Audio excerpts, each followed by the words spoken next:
J'ai décidé de fermer mon business, non pas parce qu'il ne fonctionnait pas, mais parce qu'il m'emmenait vers une vie que je ne voulais plus. Si tu me connais pas, moi c'est Samy Tolba, je suis entrepreneur depuis 10 ans maintenant et j'ai ouvert une agence de personal branding basée à Marrakech. Cette agence, c'est le Podlab Studio. Après une année 2025 très lucrative, on a dépassé les 250 000 euros de chiffre d'affaires, alhamdoulilah, et j'ai décidé de mettre fin à ce business. Donc là aujourd'hui on est en août 2026. Cette année 2026 a été beaucoup moins intéressante d'un point de vue CA, mais tout simplement parce que j'étais fatigué. Je suis fatigué du business.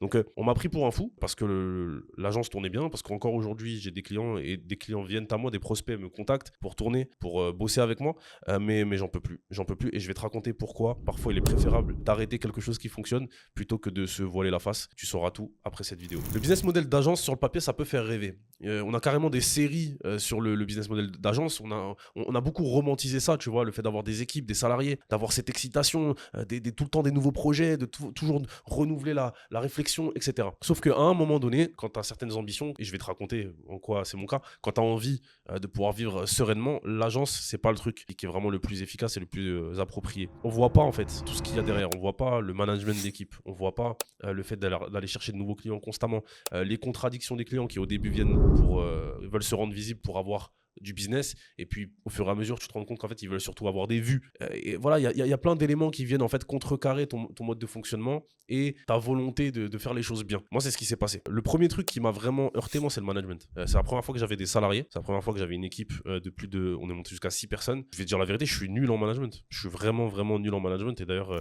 heureusement que ma femme qui était associée sur ce projet est bien meilleure que moi, parce que vraiment j'ai beaucoup de mal à devoir arrondir les angles. J'ai beaucoup de mal à devoir prendre en compte les avis, la volonté de chacun, de pouvoir expliquer ma vision. C'est quelque chose que, en tout cas, je savais pas faire, que j'ai appris à faire sur ces 2 dernières années, mais qui me prend énormément d'énergie. Ça, c'est le premier point. C'est le premier point qui a fait que l'agence, c'est vraiment difficile pour moi.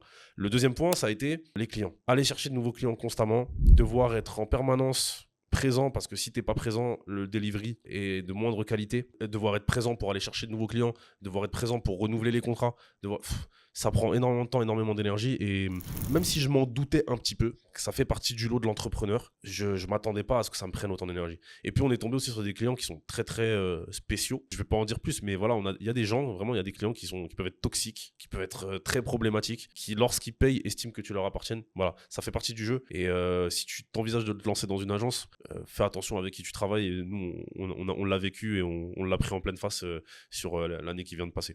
Et le troisième point, c'est vraiment à quel point c'est demandeur en temps et en énergie, en fait, d'avoir une agence. Parce que même si tu peux automatiser pas mal de choses, à un moment ou un autre, selon les ambitions que tu as, selon ce que tu veux faire, ça finit par impacter en fait ton rythme de vie. Tu finis par mal dormir, tu finis par mal manger, tu finis par être tout le temps là, en fait, et avoir tout le temps le business dans la tête.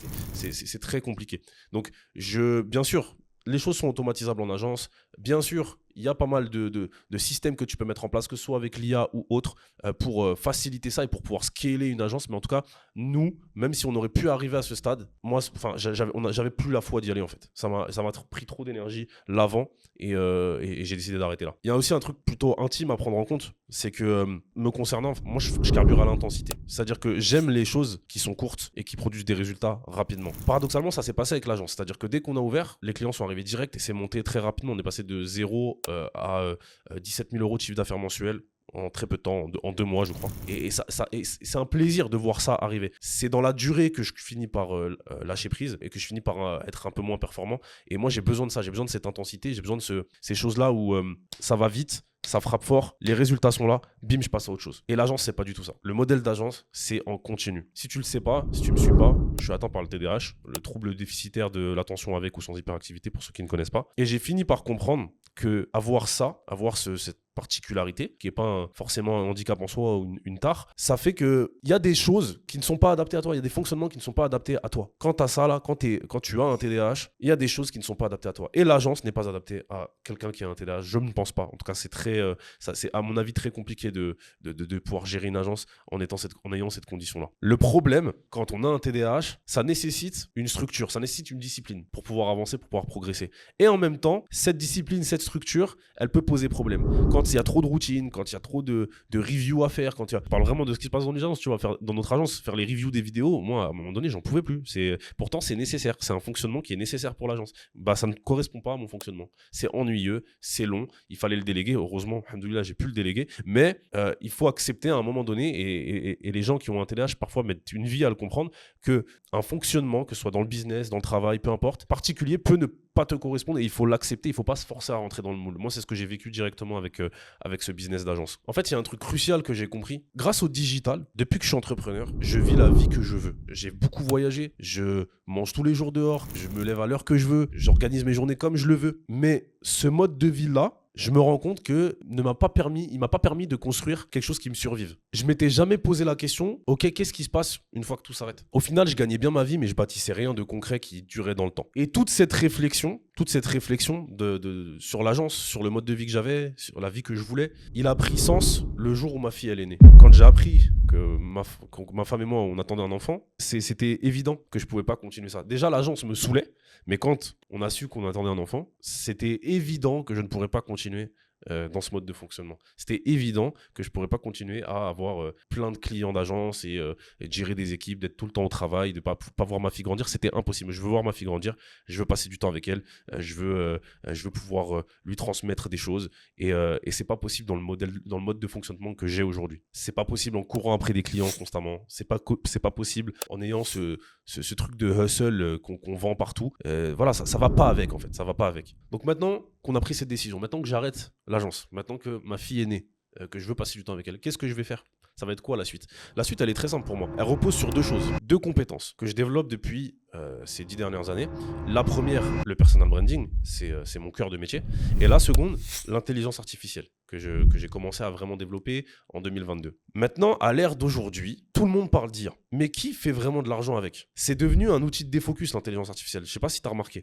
Tu passes ton temps sur Claude ou sur ChatGPT, tu construis des choses, tu ouvres 10 onglets, tu es constamment en train d'inventer de nouveaux produits, de nouvelles pages HTML hyper brandées, etc. Mais au final, qu'est-ce que tu fais avec? Parce que la réalité, c'est quoi? C'est que pendant ce temps-là, toi, tu construis rien, tu vends rien et t'enrichis des entreprises gigantesques qui, en plus de ça, prennent les données que tu leur fournis pour entraîner des agents qui vont finalement, par la suite, remplacer ta compétence. En fait, la bonne IA, la bonne utilisation de l'IA, c'est pas une IA que tout le monde utilise. C'est pas l'utilisation de ChatGPT et Claude au quotidien.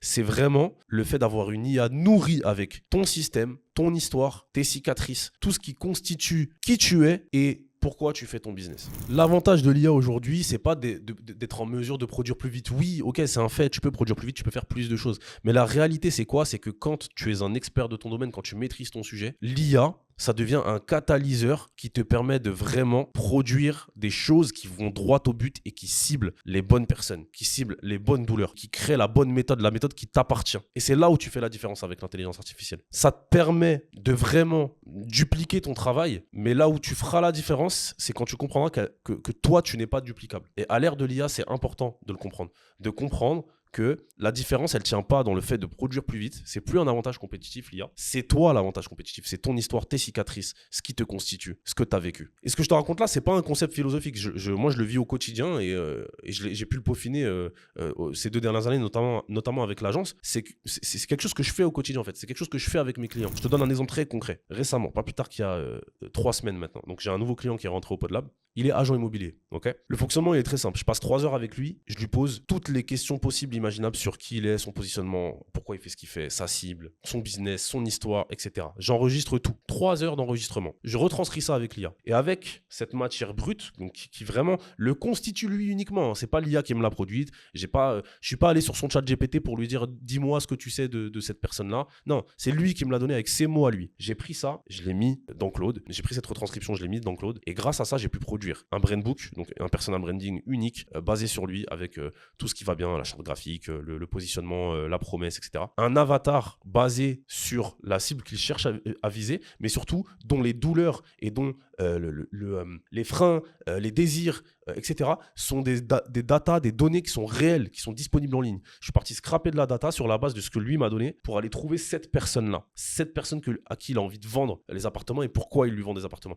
Tu vas me dire, c'est anodin, hein, il est juste agent immobilier, mais c'est très, très, très spécifique. Et le fait d'aller chercher ces douleurs-là, ces désirs-là, qui existent vraiment en ligne, ça m'a permis de produire, toujours grâce à l'IA, des scripts qui touchent vraiment cette personne-là. Et pas des scripts génériques que tu peux trouver partout, juste en disant fais-moi 30 scripts pour un mois de contenu. C'est pas ça. C'est pas de ça dont on parle. Résultat, en 12 jours de publication, 6 leads ultra qualifiés et un lead pour lui, c'est 5 000 € de chiffre d'affaires potentiel. D'ailleurs, il y a eu une vente qui s'est faite pas plus tard qu'hier. Donc, imagine-toi sur un taux de conversion à, je sais pas, 30%, il a déjà généré plus de 10 000 € juste en 12 jours de publication. C'est ça l'IA aujourd'hui. C'est ça la maîtrise de l'IA aujourd'hui. Pas seulement lui demander des choses et discuter avec elle au quotidien. C'est vraiment avoir la gamberge, la réflexion nécessaire pour aller chercher les bonnes choses grâce à ton expertise. En fait, c'est avant tout toi l'expert et l'IA, elle est là pour te permettre de créer une expansion de cette expertise et d'aller chercher des vrais résultats. Contrairement à ce que tu pouvais faire avant où tu étais tout seul face à toi-même, où il n'y avait pas l'IA et où